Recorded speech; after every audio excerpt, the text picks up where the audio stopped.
இன்னொன்னு இப்ப என் ஓட்டு டி நகர்ல இருக்கு, நான் ஒவ்வொரு தடவை மாறும்போது மாத்திடுறேன்.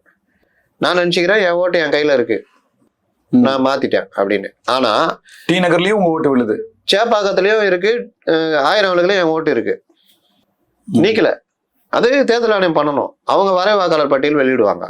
நான் போய் பார்க்கணும்னு எனக்கு அவசியம் இருக்குது. நான் முறைப்படி மாத்திட்டேன். நான் என்ன நம்புவேன்? சேப்பாக்கத்துல இருந்து நான் 1000 விளக்கு மாத்தினாங்க, இப்ப 1000 விளக்குல இருந்து இங்க மாத்திட்டேன்.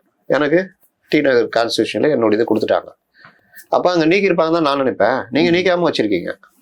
அப்போ எனக்கே 3 ஓட்டு இருக்கு.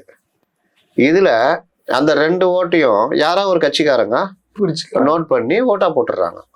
அப்போ அப்துல் முத்தலீப் 3 இடத்துல ஓட்டு போடுறாரு. அப்ப 2 ஓட்டு போலி. இது எப்ப தெரியும்? இந்த மாதிரி எஸ்ஐஆர் நடத்தும் போது டோட்டல் கவுண்ட் ஜாஸ்தியா வரும்ல சார். தமிழ்நாடு அளவுல வாக்காளர்கள் எண்ணிக்கை அப்படிங்கிறப்போ இன்னும் குறையும். இப்ப 72% சொல்றேன்ல, அது இன்னும் குறையும்.